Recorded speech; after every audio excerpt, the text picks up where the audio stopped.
दिवाळीच्या फराळामध्ये डाळीदार अनारसे बनवून झाले, चकली झाली, शेव झाले, तिखट शंकरपाळी सुद्धा बनवून झाले. सगळ्या रेसिपीज मुत्बाखानाच्या YouTube चॅनलवरती ऑलरेडी अपलोड झाल्या. तरीही फराळाचे भरपूर सारे पदार्थ बनवायचे अजून बाकी आहेत. नमस्कार, मी संगीता तुम्हा सर्वांचं माझ्या मुत्बाखान्यामध्ये मनापासून स्वागत करते. आज आपण बनवतोय गोड शंकरपाळी. मला छान नाजूक आणि खुसखुशीत शंकरपाळी आवडतात. खूप जाड आणि खूप लेयर्सवाली शंकरपाळी मला फार आवडत नाहीत, कारण ती खरं तर खूप तेलकट लागतात. आज मी अशीच छोटी छोटी शंकरपाळी बनवणार आहे, जी खुसखुशीत आहेत पण अजिबात तेलकट नाहीत. खाल्ली की कितीही खाल्ली जातात आणि खरंच ती चव खूप आनंददायी असते. चला सुरू करूया शंकरपाळ्यांची रेसिपी. आज जे शंकरपाळ्यांचे प्रमाण मी तुम्हाला देते आहे, हेच प्रमाण मी गेली कित्येक वर्ष फॉलो करते. या प्रमाणामध्ये माझा काहीही फरक होत नाही. हे प्रमाण माझ्या आईचंही नाही किंवा माझ्या सासूचंही नाही आणि युट्यूबचं पण नाहीये. युट्यूब मला माहीत नव्हतं तेव्हापासून मी हेच प्रमाण फॉलो करते. फक्त जेव्हा मी हे प्रमाण पहिल्यांदा शिकले तेव्हा मैद्याचं प्रमाण त्यात असं सांगितलं होतं की दूध, तूप आणि साखर या मिश्रणामध्ये जितका मावेल तितका मैदा आपल्याला घ्यायचा आहे. हा साधारण मैदा किती लागतो इतकंच फक्त मी यामध्ये शोधून काढलंय. आता सगळं साहित्य काय काय आहे ते बघून घेऊया. मैदा 3 कप इतका घेतलाय. बारीक रवा पाव कप. रवा बारीकच घ्यायचा आहे, जाड रवा नाही घ्यायचा आहे. जाड रवा घेतला की मग तो पिठामध्ये नीट मिक्स होत नाही, खातानाही जाडसर लागतं ते. त्यामुळे आपण बारीकच रवा घ्यायचा आहे. चिमूटभर मीठ घेतलंय. पिठी साखर पाऊण कप. तुम्ही साधी साखर पण घेऊ शकता, पण पिठी साखर घेतली तर ती दुधामध्ये पटकन विरघळते.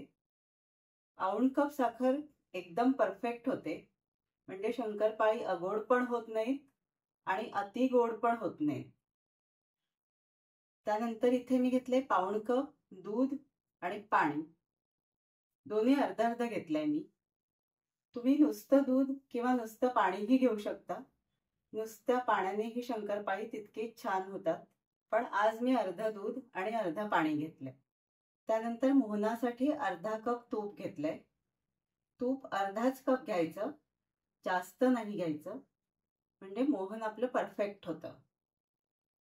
आता एका पॅन मध्ये आपल्याला दूध आणि साखर गरम करून विरघळून घ्यायची आहे आणि मग त्या गरम दुधामध्ये आपण तूप घालायचं की तूपही लगेच वितळतं आणि दूध, तूप, साखर छान मिक्स होऊन जातं. दूध आपल्याला उकळायची आवश्यकता नाहीये. तुम्ही जाड साखर घेतली तर मग ते तुम्हाला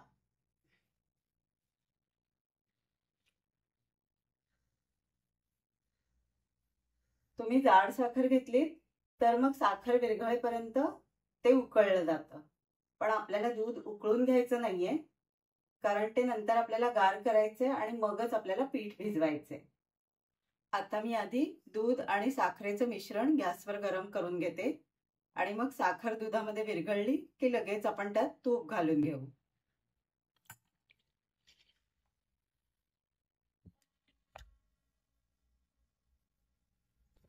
हे मिश्रण आपण गरम करून घेऊ. पिठी साखर घेतली आहे त्यामुळे आपली साखर दुधामध्ये लगेच विरघळून जाणार आहे. साखर पूर्ण विरघळली आपली दुधामध्ये. आता मी यामध्ये तूप घालून घेते.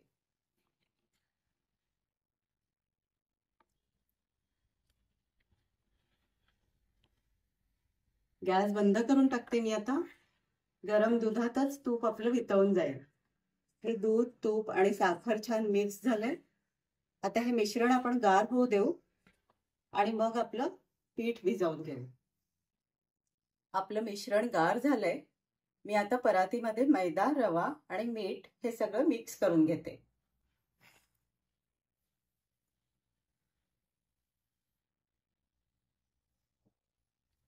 चांगलं मिक्स करून घ्यायचं आहे आपल्याला. मीठ आपण दूध, साखरेचं मिश्रण जेव्हा गरम करतो तेव्हाही घालू शकतो, पण फक्त जर तुम्ही पाणी आणि साखर घेतली तर मीठ घाला. दूध घातलं असेल तर मग त्यामध्ये मीठ घालू नका. नाहीतर दूध मग फाटू शकतं. थोडं थोडं मिश्रण घालून मी आता हे भिजवून घेते.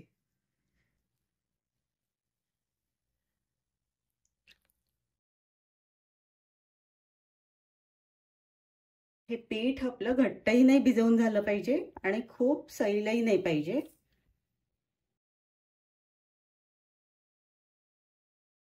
यामध्ये अगदी थोडा मैदा, पाव कप पेक्षा थोडा कमी मैदा मी यामध्ये घालते.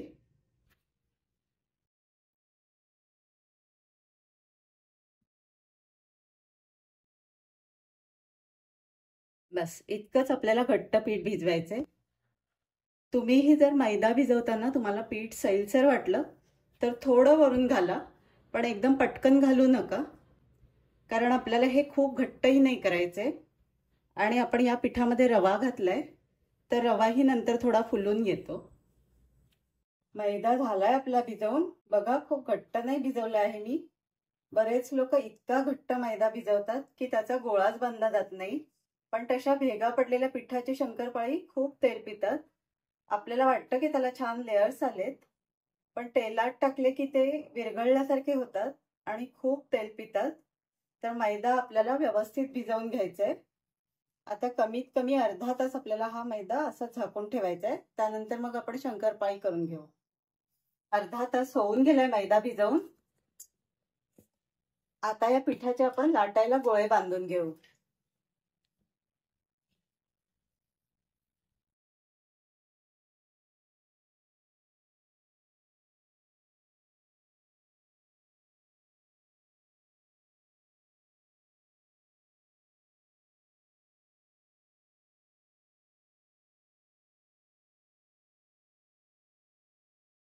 हे बघा, पिठाचे असे गोळे बांधून घ्यायचेत आपल्याला. या पिठाच्या गोळ्याला अजिबात भेगा नाही पडल्यात, कारण आपलं पीठ छान भिजलेलं आहे. त्यामुळे आपली शंकरपाळी लाटलीही छान जातात. मी असे सगळे गोळे बांधून घेते. असे सगळे गोळे मी बनवून घेतलेत. आता आपण शंकरपाळी लाटून घेऊ. शंकरपाळी लाटून घेऊ आता आपण. मी एकीकडे तेलही तापायला ठेवलंय.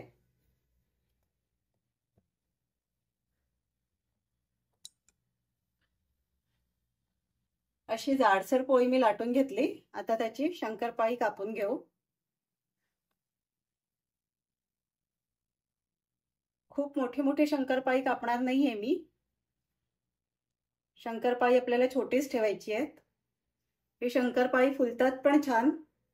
बघा, छान नाजूक नाजूक शंकरपाळी कापून घेतलीत मी. ही खूप जाडही नाही आहेत, अगदी पाव इंच जाडीचे नाही आहेत हे. तुम्ही जाडी बघू शकता शंकरपाळ्यांची. तेलात टाकले की हे अजून फुलतील. तळल्यानंतर हे शंकरपाळे अजूनच छान दिसतात. आता तेलही तापले का ते चेक करून घेऊ आणि शंकरपाळी तळायला घेऊ. शंकरपाळी करताना तेल पूर्ण तापलेलं हवं आणि मग आपल्याला नंतर गॅस बारीक करायचा आहे. तेल तापलं की नाही हे चेक करायला मी तेलामध्ये एक शंकरपाळा घालून घेते. हा शंकरपाळा बघा तरंगून वरती येतोय. तेल तापलंय आपलं. मी आता बाकीचे शंकरपाळे पण यामध्ये घालून घेते.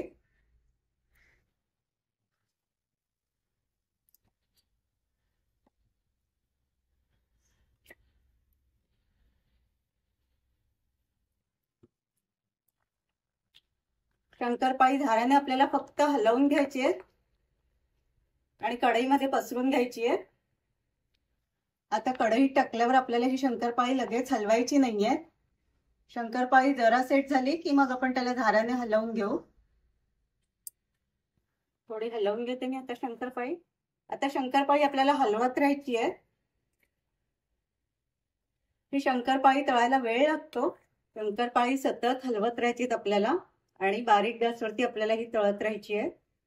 गॅस अजिबात मोठा नाही करायचा, नाही तर शंकरपाळी आपली वरून करपून जातात आणि मध्ये कच्ची राहतात आणि मग ती मऊ पडतात. शंकरपाळ्यांचा रंग असा हलका गुलबट व्हायला आलाय, पण अजून आपले शंकरपाळे तळून नाही झाले.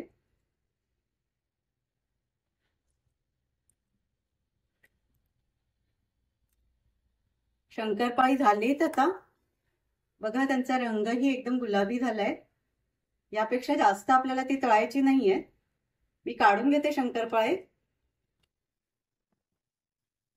तेलातून काढल्या काढल्या हे तुम्हाला थोडे मऊ लागतील, पण गार झाले की एकदम खुसखुशीत होतात. छोटी छोटी छान फुलून आली शंकरपाळी. मी अजून एक बॅच अशी तळून घेते. ही तळून झालेली शंकरपाळी मी एका जाळीच्या चाळणीमध्ये काढून घेते. अशा चाळणीमध्ये काढते म्हणजे त्याचं तेल असेल काही एक्सेस ते गळून जातं.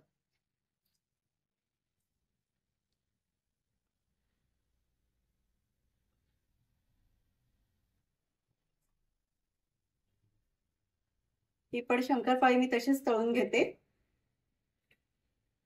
आता थोडी हलवत राहू आपण यांना. बघा दुसरी पण बॅच आपली होत आली. ही पण शंकरपाळी मी आता काढून घेते.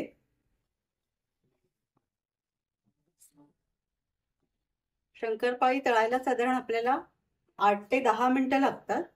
चेक करत राहायचं.